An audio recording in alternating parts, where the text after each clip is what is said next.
Well, welcome everyone. Thank you so much for joining us today for another episode of Impact Aurora, inspiring unity, change, and service. Today, it is my distinct pleasure and honor to sit down and speak with Dr. Barbara Shannon Banister.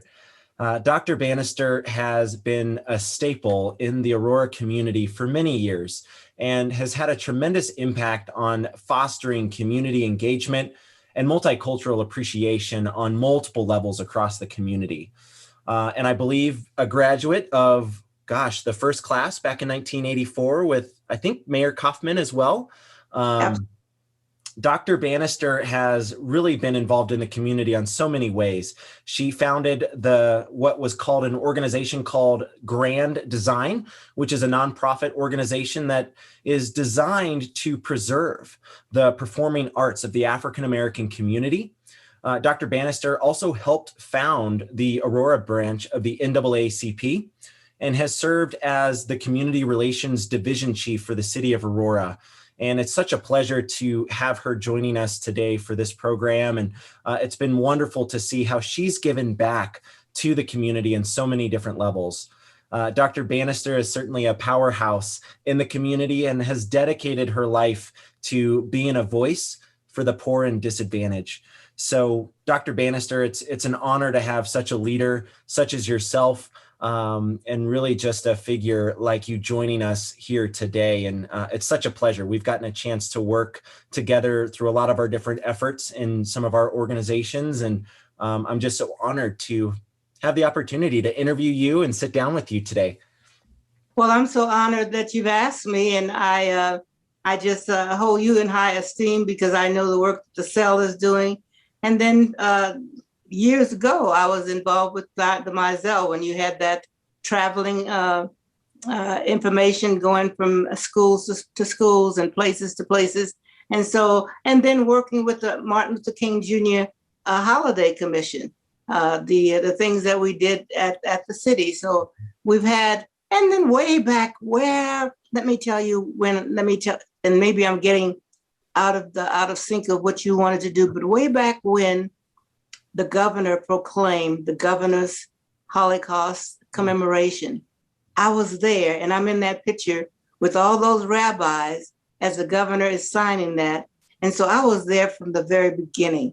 And that was such an honor, such an honor. There were people like Barbara Cooper Smith, who really, that I loved her dearly. And she was a staunch member of the NAACP. And I just remember all the things that she did in the community. And I was so glad my name was Barbara too. That's wonderful. That's incredible.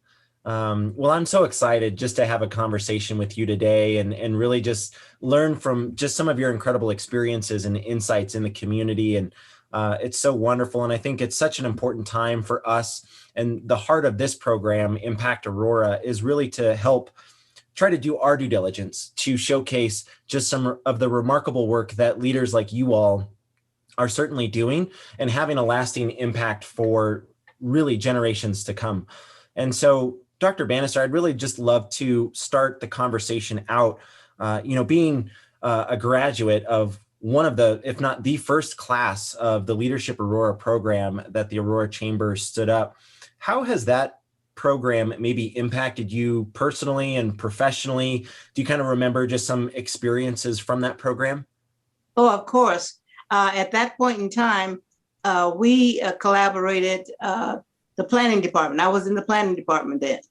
And I can't think of the person who was my supervisor who got me involved with putting together the first class for the leadership class. And we put that together, and it almost is on the tip of my tongue, but then I don't have it. We were once a month. We had planned to go, and I think we had about 5 places. We went to the police department, the fire department. At that point in time, it was the Air Force. Well, it was the Army base at that point in time. We also had went to the schools so that we could get some information about them. And there was one other. So it was like from 9 until 4 once a month with an hour for lunch.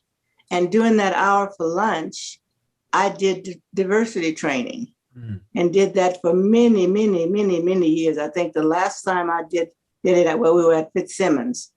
And that's when I did the last diversity training. Then I began to just saunter off and do some other things. But that's how it got started with the planning department, collaborating with the chamber in terms of getting the Leadership Aurora program off the ground. Now, at that point in time, we didn't have special projects. We were busy just trying to build the program. And then it had, we had to, there were people that we wanted to be in the program. There was a cost for the program. So all of those particulars had to be ironed out. Fortunately, I didn't have to do that. My main task was to build the diversity program so that I could talk about all the things that were happening in the city. So I represented the city and talked about all of the multicultural kinds of things and all of the things that people were concerned about at that point in time. Wow. Oh, that's incredible. Just to hear you say that you were there, really building the foundation for what the program is today. And I know it's certainly touched so many lives in such a powerful way. And thank you for what it is that you did in partnership with the city and the chamber for really helping steward this program and really connecting so many people together. And that's something that I know before I even got involved in the program, we weren't really aware of what to really expect.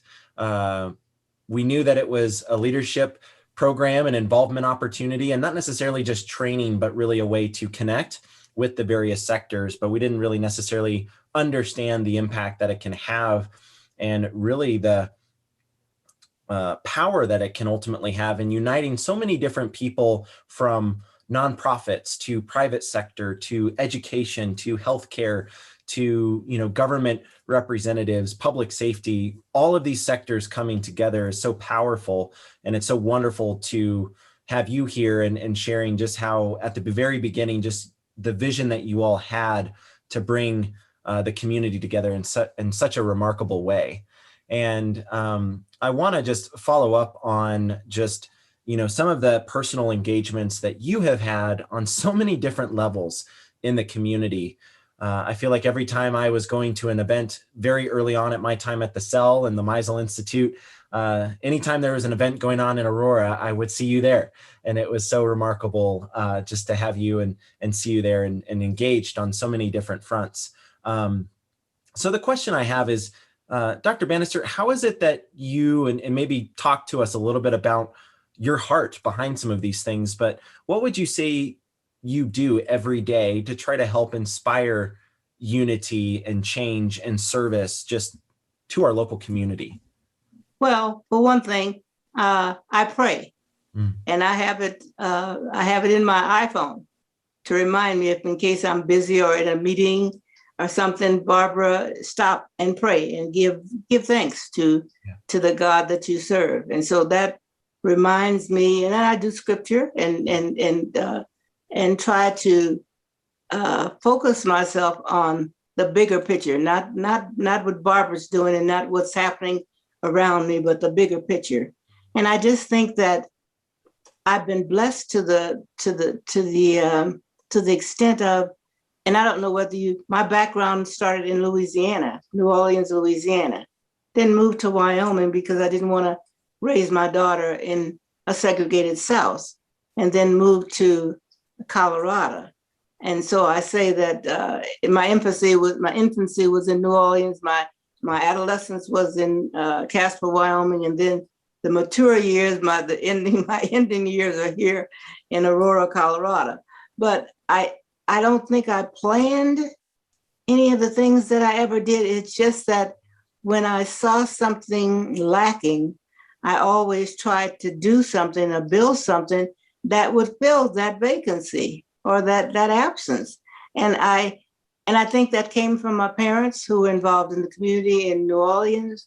And so I can remember back helping people recite the preamble to to the Constitution, because that was one of the things they had to do when they went to the poll to get registered to vote. They had to be able to read it. And when I think way back then, that those things were happening when I was a young child in elementary school. But so I think that instilled, my father was a precinct committee person, and he instilled those kinds of helping in the community to me in a young age. And when I left the family and went with a husband and a 4-month-old baby, it still stuck with me. And I think that's what drives me now. Sometimes I think, stop it, Barbara, let it alone. Talk to someone else and pass the baton to them, because I've been saying that to my mentees. I call them my mentees. Pass the baton and let them take it. Here are the young people coming up. Don't rob them of the opportunity of learning how to fill the void themselves, because they have all of these things that they can contribute to the community and to the world. So don't stand in their way. Open the door for them so that they can do it. I know I got lengthy. I got on talking. No, and I think that's such an important point that you make, especially with trying to share your insights with the up and coming and future generations. And I know that's something that I personally have been hungry for, just in some of my own personal engagements in the community, but I know so many others are as well. And they are looking really broadly across the community. Young generations are looking for that insight, for that leadership from individuals like yourself and so many others. There's so many others in the community, which is just incredible, that can help share their insights and really help steward, the up and coming generations for the work that they're getting ready to do. And I applaud you for everything that you are doing to kind of pour into the lives of the younger generations so they can carry that work forward and continue that important work in our communities as well. Yes, because they are our future. Mm-hmm. We're people who are my age. It's time for us to sit back. Certainly we can have them sitting around on the floor, on the pillows, listening to the things that we've done, but take from those things the things that you can go out and do your own self. You've got, the world is your oyster too. So go out and pluck the oyster wherever out of the oyster bed and say, this is what I want to be involved in. And then take it and collaborate and do it and fill that gap so that we don't have people, well, let's not go, I won't go there, that we don't have people hungry. We don't have people homeless.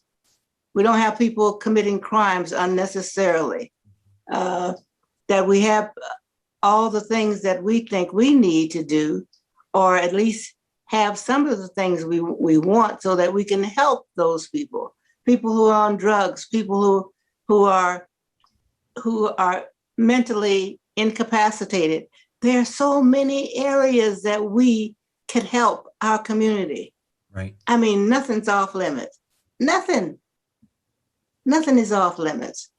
So if we could pick up, if you're interested in working with mental health, there's a place for you. If you were interested in working with the homeless, there's a place for you. Yeah. If you're interested in helping people who don't have food, there's a place for you. So what are you doing about it? Absolutely. Absolutely. That's a great point. And so just to kind of follow up on that, you're so incredibly passionate about identifying those areas in need in the community. So why is that so important to you? Why is community engagement and service so important to you? Because I came from a place where community was separate. Mm. And because I was fortunate to live in a family where we traveled away from Louisiana. So when we went to places like California or Chicago or New York or Ohio, where I saw there wasn't visual segregation. There might have been that kind of thing happening, but I didn't see it. As far as I could see, it would seem like a complete community. You had freedom to go here, there, and do things and not be restricted. In New Orleans, you didn't sit with white folks at the theater. You couldn't eat with them in the restaurants. You didn't ride with them on the streetcars. So therefore, when I was able to get out of that restrictive community, Mhm. then I decided I needed to do something better and different. So therefore, when I moved to Wyoming, then got involved in the Junior Chamber of Commerce, both my husband and we did things in the community. And then I need to let you know, in that spectrum, you have the American Indian, Mhm. because you have what is it? What do we call them? Where American Indians live on the plant, not the plantations, the reservations. Thank you. Tribal. And so therefore, you want to be involved with making sure that they are a part of the community. Absolutely. One little side thing I'll tell you about is that in Shirley Chisholm, when she ran for the presidency of the United States, me and my Nita Portwood, she was a Arapaho Indian. My senator let me go down to the mic and cast our vote for Shirley Chisholm for president of the United States. And so that was when I was in the political part of it. But when I left Wyoming, I got out of the political part of it and went more to what I would call the humanitarian part of my life, and like the NAACP and the other things, MCP, and trying to found a place where people who did not have insurance, that they could go and get medical facilities, medical help, just by who you are. Yeah. And what we started out with the City of Aurora was one exam room off of Chambers and 13th, one exam room. And now we have some 15 or 16 clinics in the metro area. Wow. And that started with Dr. Jerome Buckley and I with the City of Aurora and getting that started. And now it's a showcase for us.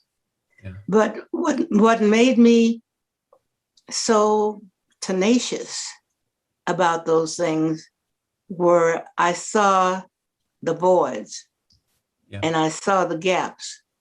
And how I fill the gaps, I have no idea how to tell you that, except starting the NAACP, getting whatever necessary names I had to have on a petition, and the person who's the president of the chair of the board of the NAACP, the national NAACP, he was one of the people who helped me do whatever I needed to do so I could establish an Aurora branch NAACP in Aurora, Colorado.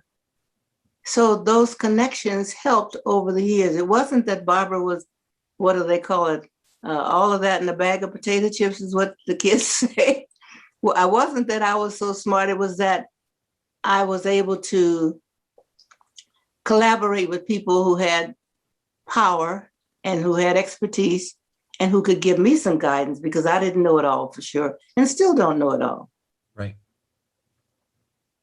But I'm learning new things all the time, and I'm just so proud of. We are, according to Michigan State report some years ago, maybe it's been 15, 20 years ago, that we were Aurora was one of the most integrated cities in the nation. Now, when I moved here, we were 70,000, and I wanted to be here because this was a young city, and I wanted to be with a young city where you could help do things. And now with over 360,000 people, just think about that. Wow. And I worked for the city for 36 years. I didn't realize it had been that long. And so when I think about my multicultural folks from all the various communities and all the things that they did to enhance our community, we are number one, we're on top. Aurora is the best place to be. Absolutely. Absolutely. It's such a unique community, unlike anywhere else that I've ever seen. And so, Dr. Banister, you've mentioned a couple of times how you were able to see some of the gaps and the areas of need in the community. And that's an area that I'm personally passionate a lot about. And so I would just ask you to share maybe even on this program, so that way we can help amplify where that need is. in the community, what would you say? And I know this could be a little bit of a tough question to answer in a short way, but what would you say specifically in Aurora? What are some of the areas in need that you're still seeing today? What are some ways that people can get involved? Is it homelessness? Is it lack of food? Is it infrastructure? What are you seeing maybe? And I know it's a thriving community, which is so wonderful, thriving, very diverse, and continuing to grow every single day. And it's a wonderful, such a unique community. But what would you say are maybe some areas, high level, that you continue to see areas of need that we can help mobilize others to get involved? Well, I think when I look back at some of the things that we have been able to formalize into community organizations, let's say, for instance, the Aurora Community of Faith, that's an area where people of faith, and we don't say religion or anything like that, we say Aurora Community of Faith, because most leaders of faith groups, whether it's just an informal group or a formal group, they meet with their constituents and their congregations and their parishioners at least once a week, or they used to. They will get back to that, doing it however they do it, with Zoom or whatever. But that's a way to energize that community. That's a way to energize them. Then there's the nonprofits. All the nonprofits that are out here doing various things, making sure everything happens, whether it's homeless, foods, etc. How do we join all of them together, sitting at the table? And as I said earlier, if it was a Zoom meeting, then if you're going to deal with homeless, go ahead. This group deals with homeless. This group is going to deal with food. This group is going to deal with clothing. And then come back and say, how can we, as homeless, as a group of folks getting together, how can we respond to our community in these ways? AKCRT was something that happened with the Rodney King. And you know how long that's been. And that was something I put together because my city manager said there were some things that happened in the city of Aurora. And he said, don't ever let the media be ahead of us and we not know what's going on, Barbara. Put it together. So I put it together, and it's still going strong today. Yep. With a lot of folks from all different walks of life, political, domestic, faith, all groups of kinds of folks that could be a roaring train running down the tracks, doing all the things that we needed to do, or at least putting the word out there of things that can be done. They may not be able to do it all themselves, but reaching out into the community and making sure those things are being addressed. We have that group of folks who are energetic, who come to a meeting once a month. Let's give them something to do. Just don't come and eat breakfast and go home. Right. So we have the structures, but why aren't we doing something with it? So that's the way I see things happening. Sure. That certainly we can meet and we can have a whole lot of lofty ideas, and we can have a lot of ways to do things. But let's give people responsibilities. Our young people, elementary school kids, high school kids, give them things to do so that they can make an impact in the community. Don't wait till they get out of high school, because sometimes that's too late. But there ought to be some things with young people so that they can be helping. Maybe there are things that they could do. Maybe it's picking up whatever things at the playground. Yeah. Maybe it's walking down the block and shoveling somebody's snow. Maybe it's helping somebody elderly in their community put out their garbage can for the garbage collectors. There are kinds of things that instills in them community service. Yeah. That's the bottom line. That's wonderful. That's the bottom line. Yeah. And I think this is a common theme that we've had really over the last number of conversations that we've had with different leaders from all different sectors, is really this culture of service, this heart of service. and how can we help encourage others around us. Doesn't matter what age we are, but the important part of that is encouraging people at a younger age to get involved in that and know what it means to approach things with service above self. And that's been something that I hear you talking very passionately about, and also just some of the other great conversations that we've had very recently. So continuing to work together in a way that we can help foster a culture of service and a heart for service to taking care of one another. And just as you're mentioning, there's so many areas of need. If you want to get involved in this particular area, there are opportunities to be able to do that and be able to give back. And I think Yeah. with, yeah. Go ahead. I'm sorry. No, And I would agree that we don't start infusing that kind of attitude in our kids young enough.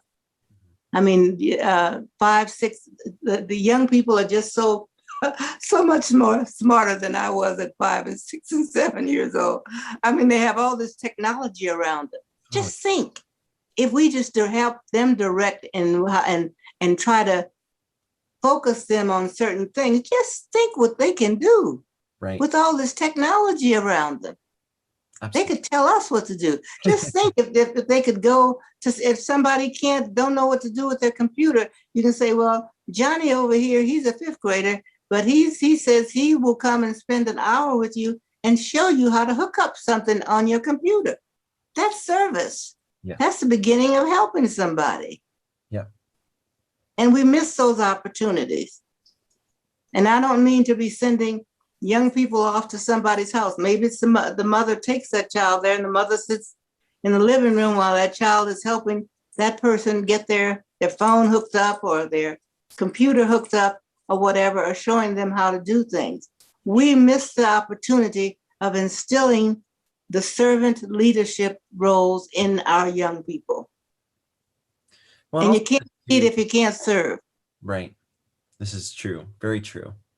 That's a great point. You're not able to lead if you don't have that heart of service in the first. That's right.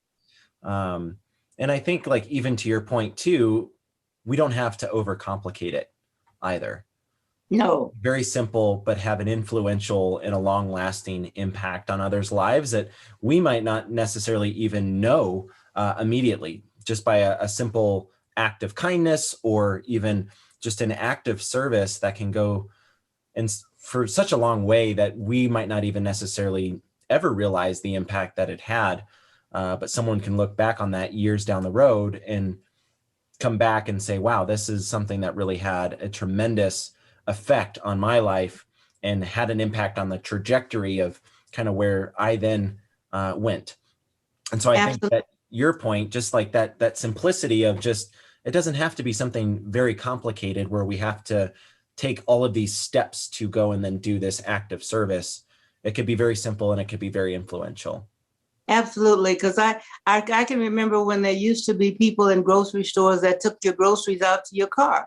Well, just think if we had the 4th graders, they're going to do that on Tuesday, such and such a time at King Soopers or wherever, and they're going to carry your groceries out, whether you need it or not. Can we help you? Can we get you to your car? That's service. Yep. And that's at the grassroots. That instills in them, I'm not getting paid for this. No, don't accept a tip. Don't accept anything. Just go ahead and do it with a smile and just tell them you're happy to help them. Yep. Just think something as simple as a class project. Yep. Absolutely. A class project.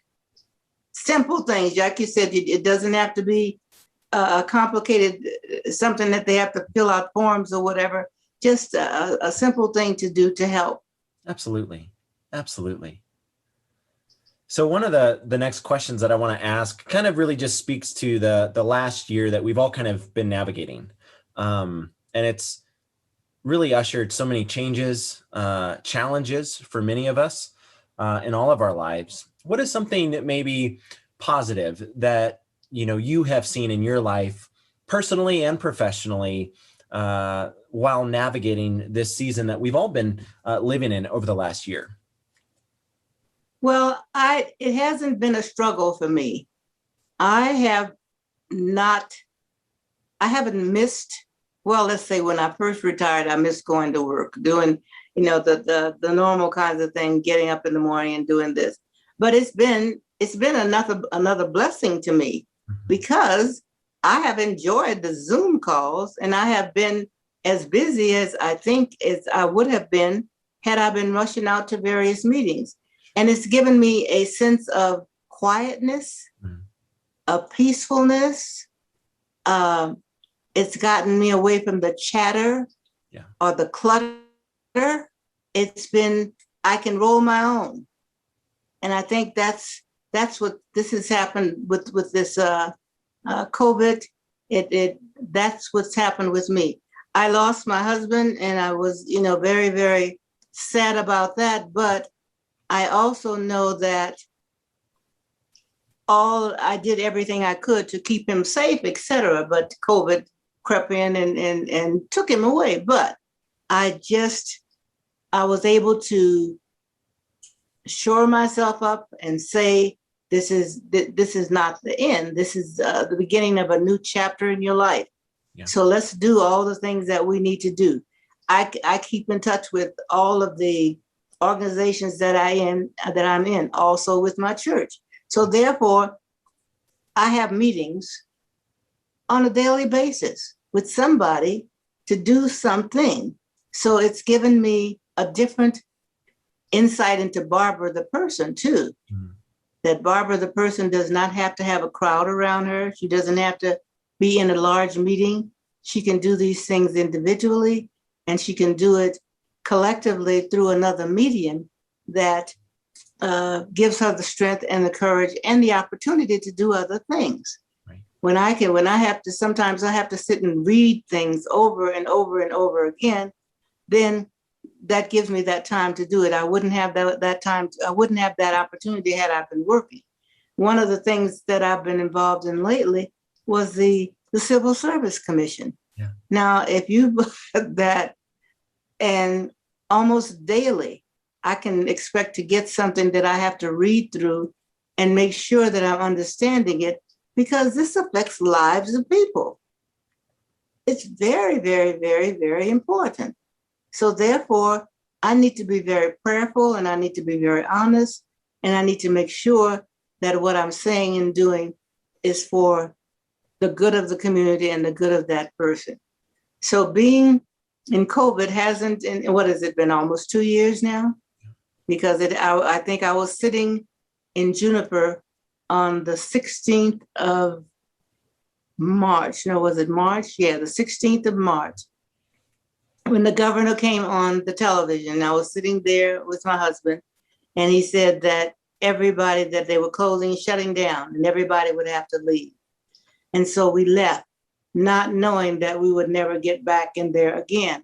But so that's March, and here we are. We've just finished. That was March 2020, and here we are, 2021. We've just passed a year. So it's been a long haul, but it has not been a laborious haul. It hasn't been painful. And so, but it's taught me to be reflective. Yeah. It's taught me to be more soul searching of what I'm doing and what I've done, and to look back on what God has allowed me to do. Because it wasn't that I had all of these things planted in me so that I would not do nothing with it. And so that's what I'm grateful for, that these things had been planted in me at an early age. And that's what I want to do to our young people. I want to plant these seeds. I want to plant these seeds, and I want all the rest of you out there to plant these seeds. Do not go away without mentoring someone. Right. Pick up somebody and mentor them. Sit down and talk to them. Tell them what you've done. Not in a boring way, but ask them what they're interested in and see how you can plant the seed in them so that they can go out here and begin to mentor and begin to be involved in the community. Yeah. That's wonderful.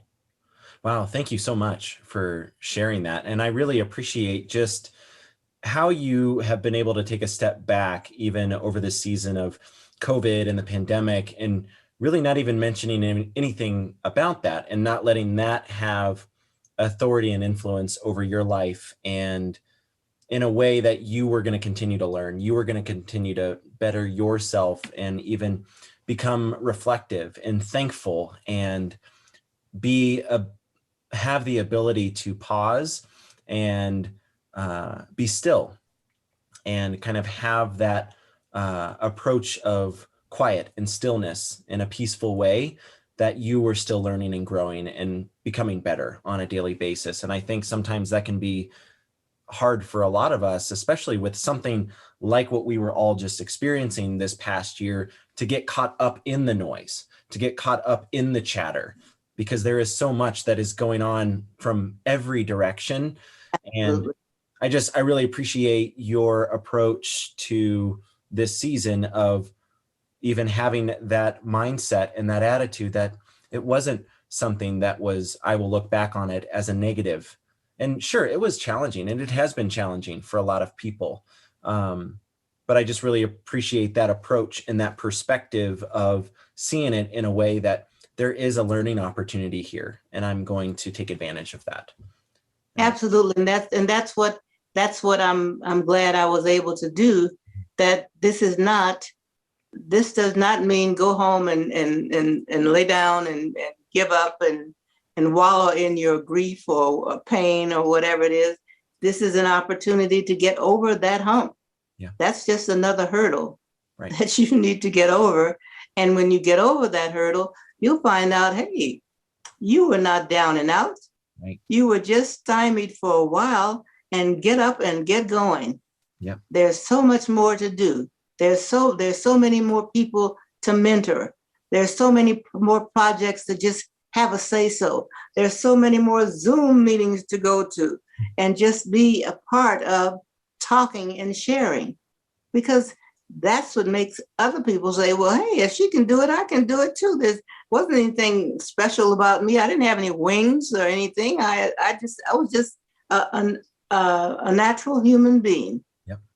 And so when you can see yourself in somebody else, just think of all the people who have done tremendous things that we can see ourselves in. Let's think of the Edna Mosley, who was on the city council, who, had a lot of barriers that she had to surpass and to accomplish and to get over. But she did it, and she did it with grace. She was always a peacemaker. Now, I'm not always a peacemaker, but Edna was always a peacemaker. And that's a good thing, because we need the peacemakers as well as those who can stir the pot. So she was a peacemaker. And so we have those kinds of folks out there. I heard one pastor said, there needs to be somebody to shake the tree that the apples are on, and somebody down there on the ground picking them up. Right. Because the person that's picking them up cannot be the same person up there shaking the tree. Right. So I thought, I've kept that analogy in my mind all the time. Somebody's up there shaking the tree, but somebody's down there picking up the apples. Yeah. And making it and making sure that the people that need the apples get them. Right. So that's something I always try to keep in my forefront, in my memory, that there is a job for everyone. There is really nothing in this world that some of us can't do. Right. Martin Luther King said in a lot of ways, if you're going to be a street sweeper, be the best street sweeper that you could ever be. Yeah. So there's something for all of us to do. Look at what you do. There is something that you do that's different from what somebody else does. Yeah. And you're doing a good job of it. So therefore, when people see you, Preston Jordan Clark, they say, look at that young man, look at what he's doing. How can I get involved in doing that? There's a way that you can pass that on. Yeah. And I know you're doing it. I know you have such a tremendous responsibility of documenting and showing the world the things that the cell is doing, tremendous things. So therefore, I know that you can pass that on, but we have to get that word out to everybody else, Right. To others. There is a way for you to mentor, and you don't have to hold somebody's hand, but you can mentor by the phone, you can mentor by the computer, you can mentor by your email, you can bring those people on board, and especially the young people. That's what I'm really concerned about now, because I don't want our young people to go south, as I'd say, and that doesn't mean Louisiana. I don't want them to go off thinking that there's no way that they can make this world a better place. I don't want them to be in the pit of despair, that no, nothing's good's going to happen to me, so why shouldn't I go out here and do something terrible, and or do something terrible to myself, or to do something terrible in my community, or do something terrible to somebody. Yeah. All of us are precious. Yep. All of us have something to give, and let's not waste it. But then the responsibility is on us to make sure that we help them not waste it. We point them in that right direction and keep them on track. And if they fall and fail, we've done that too. We can keep on it. We can keep doing it. Right. That's wonderful. And I just really appreciate what you were just sharing there. And just something that was coming to mind as you were sharing that is even the program that we've collaborated on quite extensively with At the Table with Dr. King, and just how unique everyone can really contribute in such a powerful way, that we all have something beautiful. We all have something of value to bring to the table to make our community a better place. And that's something that is so important from leaders, for us to be able to carry that message and share that message with others who might not know their true value and know just how valuable their contribution can be. And so that's something that is just inspiring to hear you talk about, and just letting everyone know that every single person brings something unique, something precious, something special to the table to be able to make a difference. Absolutely. And I'm just so proud of that we were able to do that with David Lemire for those years at the Colorado Community Church, At the Table, in celebration of the Reverend Dr. Martin Luther King Jr., because it brought together a whole different group of folks who came to see the production and came to love it. And they've gone to Martin Luther King commemorations over the years for many, many, many, many years. But that was just such a very unique experience.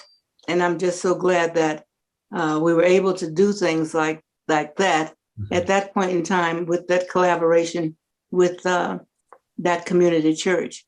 And those are the kinds of things. I know David is doing a whole lot of other kinds of things, but I know that he is with the music part of it, which I love completely, which I've gotten away from a whole lot of.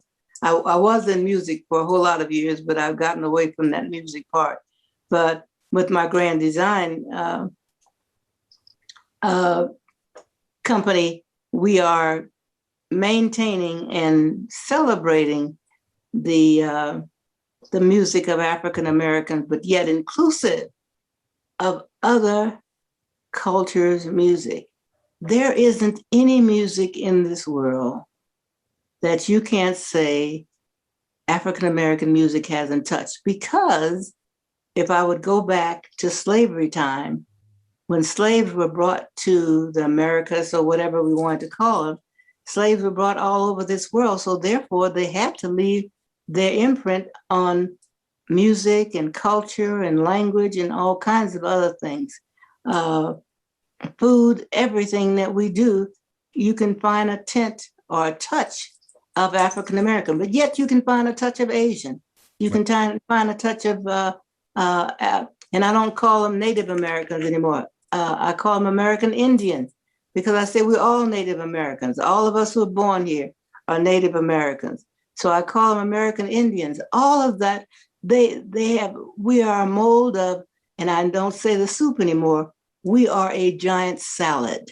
Mm. We're a giant salad. When I eat salad, I want to be able to taste the lettuce and the tomato and the onion and the olive and the pickle and all the corn and all the other kinds of things, because they're all unique in their own way. I do not have to scoop them up in the soup. They can be in the soup if you want to have them in the soup, but yet they can stand out and be that delicious part that touches your tongue that you enjoy, because they all bring something else to the table.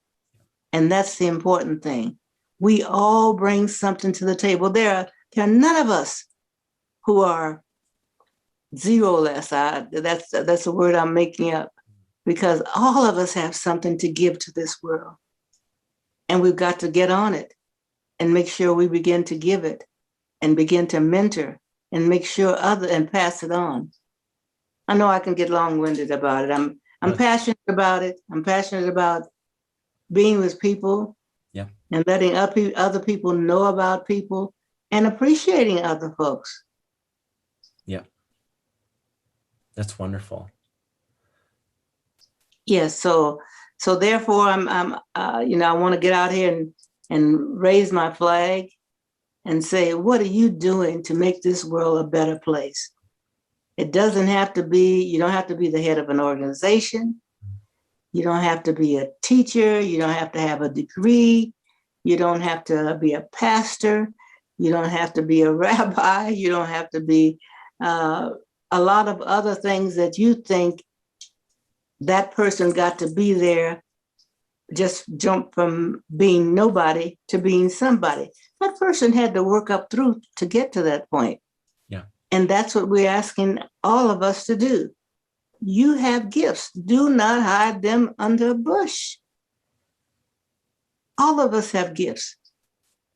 And all of our gifts are different. And then sometimes we have gifts that all of us have the same kind of gifts. Do not let your gift go down the drain. God has given it to you. Use it. Yeah. Use it. I love it. I love it. Well, I know that, wow, we're already almost to an hour. It doesn't feel like that at all. Just to end a little bit on a fun question, and Dr. Banister, thank you so much for everything that you're sharing. It's just incredible, and it's so wonderful to be able to connect with you. But just to kind of end on a fun question, if you were to have any kind of day where you could just treat yourself to anything, it could be food, it could be an activity, I guess just kind of a treat yourself kind of a day, what would you do? I would go to an elementary school and sit in the auditorium and ask the teachers to bring in class by class by class and sit and just tell them about me, where I went to school, what I did, and have them ask me questions. Well, how did you do that? How come you wear that thing on your head like that? How come you fix your hair like that? How come you wear your makeup like that? Do you have children? Oh, you have children who that age? They're older than us? I would love to just answer questions from the young people, the beginners, yeah, who are just starting out. Let them ask me anything and everything they'd want to ask me. And I just sit there and just enjoy them and just suck up their energy. Yeah. Just inhale them and then ask them for a commitment. What do you, when you leave here today, tell me what you commit to do when you go home today. Now, maybe you can't go anywhere. Maybe it's helping your mother do something. Maybe it's helping your daddy do something. Maybe it's helping your grandmother do something. What will you commit today to do something positive and good when you leave this place? That's great. That's the start. Yeah. Wow. That's amazing. I love that. That's the start. So oh yes, that would be the start, because their little minds are just so full of stuff. Yeah. And we just don't ever tap into it. Mm-hmm. we're so busy trying to treat them like sheep and trying to make them all learn the same way. And that's not the way it is. Education has got to change. And I hope that COVID has helped them take a different look at how you educate young people, how you educate children. Yeah. Wow. I love that idea. That's great. Just what can you do today to help make our world a better place? That's right. Simple. And I'm available to do that. Yeah. So that I'm not saying this as if I wouldn't, if the school called me and said, okay, can you spend a day at whatever elementary, and we're going to bring the kids in and they can sit around you and talk, I'm willing to do that. I'm willing to do that because I want to make sure that I stand in front of them and say, look, this is what it looks like when you get X number of years, but now look where you are now. You've got this whole road in front of you that you need to be thinking about what kinds of things you can do in your community to make it better. It's up to you. It's up to you. If you want to be a leader, you certainly first have to learn how to serve. Yeah. I love that. So that's where it is. That's servant leadership. I agree. I think that's, wow, just a wonderful way to kind of button up the conversation today. And Dr. Banister, thank you so much for everything. It's such an honor to have you. Is there anything else that you want to close with? I think that was a pretty great summation of what it is that you were conveying. But anything else you want to close? I want each of us who are in position to do things, to mentor. Yes. Mentor, please find someone to mentor. Grab them by the hand, grab them by the whatever, and mentor them. Tell them and carry them. Just don't throw them out there in the water and say, swim. Get out there and help them learn how to swim and how to navigate this planet. Because all of us are here and we're going to be here until we have to leave. Right. This is our place. So let's treat it with respect and with honor and with love and with caring. And let's embrace each other to the fullest. That's what we're here for love and caring and goodness and grace. Thank you for being who you are. I appreciate you so very much. Thank you, Dr. Banister. And just to everyone that was able to join us today, and we're so appreciative of all of your incredible support. And it's such an honor to have someone like Dr. Banister on this program. And just as she summed up so eloquently is just how we can all steward that love, that compassion and care for our local community. And there's so much opportunity out there right here in Aurora to where we can just do something simple and get to work and work together and really be able to bring all of our unique skill sets and our talents and abilities from across the spectrum and come together to the table and really have a lasting impact on our community. And so, Dr. Banister, you're such an example of that. And I'm so honored to call you my friend and also have you joining today. And so I hope all of you are inspired just from this conversation today, just to continue to stay excellent and get involved in the community. There's so many simple ways that we can do that. Absolutely. The community needs you. Get involved. The community needs you. We need you. Aurora needs you. If we're going to continue to be number one, get out here and help Aurora. Thank you. Wonderful. So with that, everyone, let's go get to work. Thank you.